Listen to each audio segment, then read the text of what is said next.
tuh mabuk sampai pagi. Dia tuh kayak jatuh pingsan, dibawa ke rumah sakit. Dokter bilang tuh dia udah nggak ada, detak jantungnya sudah berhenti.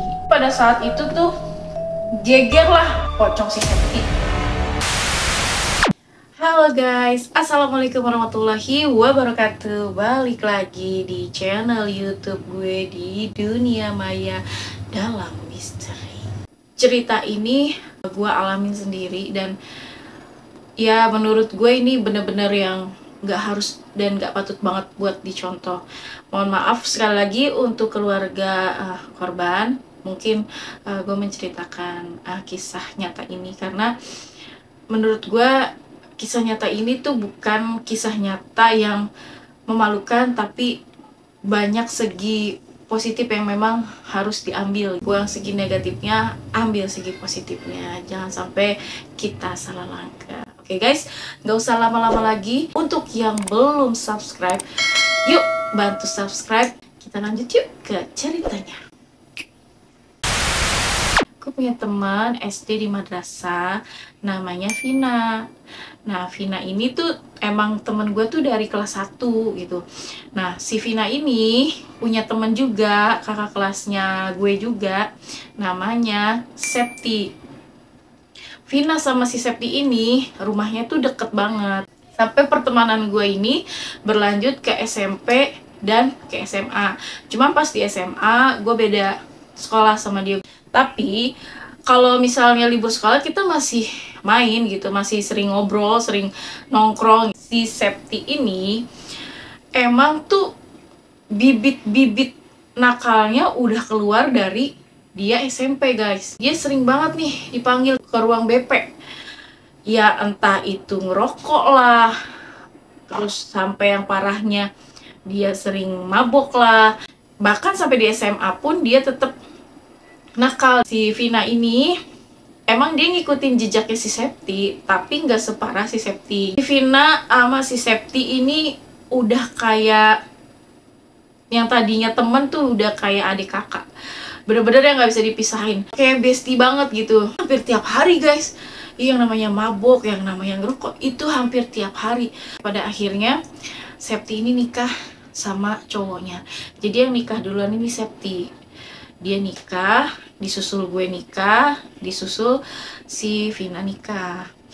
Si Septi ini punya anak pertama.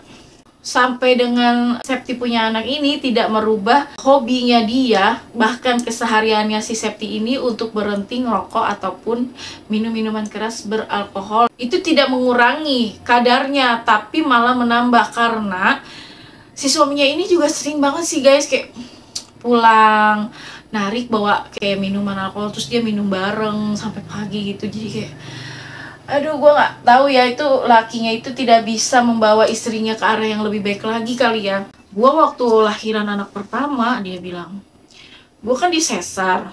Jadi pada saat dia disesar guys, sampai dimana dia 3 kali suntik bius. Kita nggak bisa ngasih katanya suntik biusan lagi karena memang itu dosisnya udah terlalu tinggi, kata dokter bilang kayak gitu. Dosis itu gak mempan di badannya dia. Mungkin karena dari belum punya anak gitu, dia udah sering minum minuman keras, mabok-mabokan, minum minuman oplosan. Jadi di darahnya itu mungkin sudah mengalir yang namanya zat-zat kimia kali guys ya. Koreksi gue kalau gue salah. Pada saat dia disesar, itu dia ngerasain banget yang namanya sayatan pisau sesar yang pertama. Sampai katanya dia itu diikat kaki sama tangannya, mulutnya pun diikat karena kan dia teriak-teriak terus kan. Jadi tuh obat bius itu nggak ada efek apa-apa di badannya dia, dan dia tuh ngerasain goresan demi goresan pisau sesar. Sayatan yang keberapa dia udah nggak tahu, dia udah yang namanya gue udah nggak tahu deh Mai, itu gue sakit apa enggak, gue udah pingsan. Sampai anaknya gede pun ya guys, dia tuh nggak ada perubahannya sama sekali. Dia tetap aja yang namanya mabok, pulang pagi, teler. Itu sih menurut gue udah parah banget sih. Tapi emang bener ya guys, bahwa seseorang itu akan meninggal dengan apa yang dia sukai, apa yang dia cintai gitu. Tapi the real itu emang bener-bener omongan itu fakta buat gue. Pada saat itu Kejadiannya, gue di calling sama si Vina. Mai, lu mau ikut nggak ke rumah gue? Emang ada acara apaan, Vin? Gue bilang, kumpul-kumpul aja, Mai. Nanti gue izin laki gue dulu ya, kalau emang dia ngebolehin, ya gue datang. Tapi kalau dia nggak ngebolehin, ya lu nggak usah nungguin gue. Kata laki gue, nggak usah lah, udah di rumah aja. Ya. Pas besokannya, gue nggak datang kan ke acara itu, jadi gue nggak tahu kronologinya gimana. Nah, pas malam itu gue tidur nih, tiba-tiba kalau nggak salah itu sekitar jam 1:30 atau 1:30 gitulah, pintu rumah gue dia ngetok, guys. Gue bangun dari kamar, gue keluar, gue lihat di jendela, ternyata si Septi. Ya udah, gue bukain pintu, terus gue bilang, Sep, lu ngapain kesini malam-malam? Gue megang tangannya dia tuh dingin, gue bikinin teh, gue masukin Indomie, mungkin dia lapar atau gimana. Terus gue bilang, nih Sep, makan dulu. Dia cuman, nggak usah Mai gitu, gue kesini nggak lama kok. Lu ngapain kesini sebentar doang, udah minum dulu, makan dulu. Nggak usah, gue nggak lapar. Lu kenapa nggak datang? Dia, gue nggak bisa Sep datang ke sono, gue udah calling si Vina, laki gue nggak ngizinin gue keluar rumah. Ya udah sih, gue nurutin aja sih apa kata laki gue. Oh ya udah, oke Mai, nggak apa-apa. Oh iya Mai, gue kesini cuma mau ngomong. Lu mau ngomong apa? Mai, kalau lu nggak repot, gue nitip anak gue ke lu ya. Bercanda ya ada mati gue kan. Terus gue bilang, hah? Lu mau nitipin anak lu sama gue? Anaknya Septi ini 2 nih guys, cewek dua-duanya gitu. Terus gue bilang, lah kalau gue ngurusin anak lu, apa jadinya laki lu apa nggak baper sama gue? Secara gue juga punya anak 2. Tolong ya Mai, ya minimal besok pagi lu dateng lah ke rumah gue gitu. Lu lihat lah anak gue. Ya udah ya, emang besok anak lu gak sekolah? Emang besok lu mau kemana sih? Nah, gue gak kemana-mana gitu. Lu datang aja ke rumah gue, lu bawa anak gue main, kasihan dia pengen main. Ya udah ya, besok gue dateng lah ke rumah lu. Akhirnya dia pulang. Akhirnya gue tidur lagi kan. Besok paginya sekitar jam 6 gue kan bangun. Gue ngurusin anak gue buat sekolah pada saat itu. Nah, jam 6:30-nya handphone gue bunyi terus. Ngapain sih si Vina nelfon gue pagi-pagi? Udah tahu kan yang namanya emak-emak repot banget ya pagi-pagi. Ribet banget gitu kan pagi-pagi nelpon, kagak ada kerjaan lain apa bagaimana gitu ya si Vina. Gila nih orang, pagi-pagi udah kayak debt collector nelponin gue sampai segininya. Rasa kayak gue punya utang miliaran. Gue WA kan, kenapa debt collector lo, gue gituin. Terus dia nggak lama telepon. Pas telepon dia nangis-nangis. Vin, lu kenapa? Dia nangis, tetap nangis. Ah ya udahlah, kalau lu cuma nangis doang ngapain gue nelponin orang nangis doang, nggak ngomong apa-apa. Septi Mai, Septi, lu kesini deh Mai, lu kesini, please Mai, lu datang ke rumah gue. Pas gue datang ke rumah si Vina, akhirnya gue parkirin motor gue masuk ke dalam. Gue lihat tuh si Vina lagi nangis. Vin, kenapa sih? Septi meninggal Mai. Gue kaget ya kan. Vin, sumpah ya, semalam Septi dari rumah gue. Si Vina yang tadinya nangis langsung kayak nengok ke gue. Gila ya, emang bener dia ke rumah gue. Terus dia tuh nitipin anaknya ke gue. Ya gue bilang gue nggak bisa lah ngurusin anaknya dia. Semalam dia tuh mabok sampai pagi. Dia langsung kayak bruk, jatuh pingsan. Pingsannya tuh bukan pingsan yang begini guys, jadi kayak pingsannya tuh yang nyusruk gitu loh, nyusruk gitu ke depan. Akhirnya dibawalah ke rumah sakit nih. Pas di rumah sakit itu ternyata dokter bilang tuh dia udah nggak ada, dia udah meninggal. Pada saat di situ gue ngeliat muka Septi buat yang terakhir kalinya itu biru, gosong, kayak luka lebam, darah nggak keluar. Nah kayak gitu. Nah, emang kejadiannya dia tuh nenggak oplosan sampai 5 botol dari jam 3. Sebelum jam 3 tuh dia udah mabok. Jam 3 sampai jam 5 itu dia udah tepar. Gue kan langsung kepikiran ya, terus yang datang ke rumah gue siapa gitu. Nah gue nanya lagi nih sama si Vina, Vin, tapi sumpah ya, Septi tuh datang ke rumah gue. Enggak Mai, dia nggak kemana-mana, dia sama gue. Dia sama gue di rumah, nggak kemana-mana. Ngaco lu. Udah jelas-jelas ya, itu gue bikinin Indomie, terus gue bikinin dia teh anget. Ya masa iya nggak ada orangnya gue bikinin dia teh, gue bikinin dia Indomie? Gila kali ya kan gue. Ya udahlah, pada saat itu gue udah nggak mau ambil pusing kan, udah selesai ngelawat ya gue pulang. Tapi si Vina ini dia diteror abis-abisan guys sama si Septi. Di kamarnya si Vina ada yang kayak bunyi anak ayam, tapi adanya di dalam kamar. Gue cari sih nggak ada, Mai. Pas dia tidur itu, dia ngerasa di atas lemari itu ada guling warnanya putih.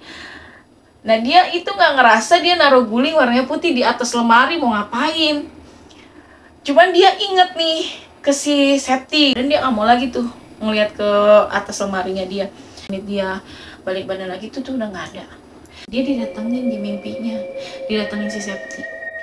Vin, lo harus ikut gua kan maboknya bareng elu. Kita mabok sampai pagi. Masa gue yang mati, lu enggak? Gila ya, gue merinding ya, diajakin mati bareng gitu kan. Hari keduanya gue datang. Nah di situ orang-orang pada ngomong. Setelah acara pengajian yang pertama, jam 1 jam 2-nya, dia lihat ada sosok Septi lagi lompat-lompatan kayak pocong. Bingung gimana sih? Jadi kayak keliling aja gitu di daerah-daerah rumahnya si almarhum Septi ini. Sampai bukan cuma 1-2 orang doang nih yang lihat, bener-bener yang ya kalau orang keluar gitu pulang pagi misalnya jam 12 jam 3 itu selalu ketemu sosok si Septi itu di perkampungan itu.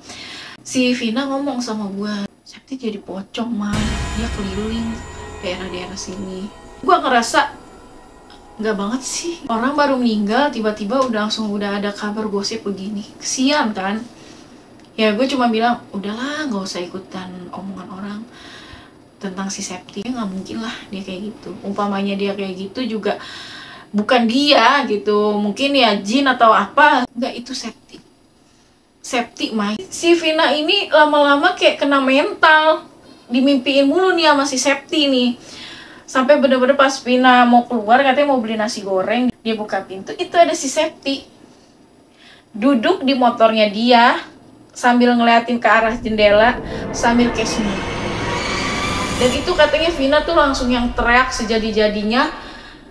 Udah katanya dia nggak sadarin diri lagi, dia pingsan gitu. Bener-bener nyata itu katanya mukanya Septi, tapi bentuknya tuh udah jadi pocongan, udah muka yang gosong, muka yang ini keluar darah dari hidung, kayak senyum melotot gitu. Kayak, nah lo ketemu gue kan, gitu modelannya begitu dia. Nah udah tuh pas hari ketiganya gue datang lagi kan, ya biasalah gitu. Dan itu ternyata lebih banyak lagi orang yang bercerita, sampai supir-supir angkot di sono juga bilang pas dia mau narik angkot gitu, mau masuk ke dalam, ada si Septi duduk di dalam tiba-tiba. Sakit bang, sakit banget rasanya, panas kayak kebakar. Nah pas ditengok itu si Septi, kata supir angkot. Bener-bener itu si Septi, mukanya ya muka terakhir kali dia meninggal, bonyok-bonyok itu, terus ini keluar darah gitu. Akhirnya itu orang kagak jadi narik angkot. Sampai pada akhirnya nih ya, udah hari ke-7 kalau nggak salah, ini si Vina ini udah benar-benar kena mental guys, karena dia hampir setiap hari dia ke kamar mandi ada si Septi, dia keluar ada si Septi, dia sampai benar-benar kena mental. Akhirnya si Vina ini ikut suaminya ke rumah mertuanya, ke rumah orang tua dari suaminya, dan dia tinggal di sono sampai si Septi itu 40 hari. Dan alhamdulillahnya setelah 40 hari si Vina sih udah balik lagi ke situ, nggak ada teror apa-apa lagi. Tapi si Vina bilang sebelum 40 hari itu makin gila, orang mau ke warung aja mesti diikutin dia, jalan kan srek-srek gitu. Nah di belakang bunyi pluk gitu. Pas ditengok Septi. Itu gak kebayang sih ya kalau orang ya bener-bener kayak ngelihat wujudannya kayak pocongan tiba-tiba kayak gitu.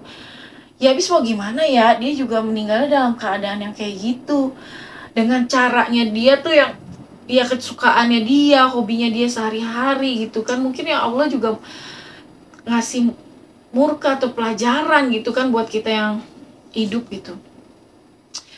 Nah guys, sekiranya sampai sini ceritanya. Semoga cerita ini tidak terjadi lagi di anak-anak muda zaman sekarang. Semoga yang jelek-jelek ini jangan diikutin lah, pokoknya jadi pengalaman pribadi aja. Dan untuk Septi semoga tenang, semoga diampuni dosa-dosanya, diterima amal ibadahnya, dan akhir kata gue ucapkan terima kasih untuk yang sudah nonton video ini. Jangan lupa like, comment, subscribe. Bye bye, assalamualaikum.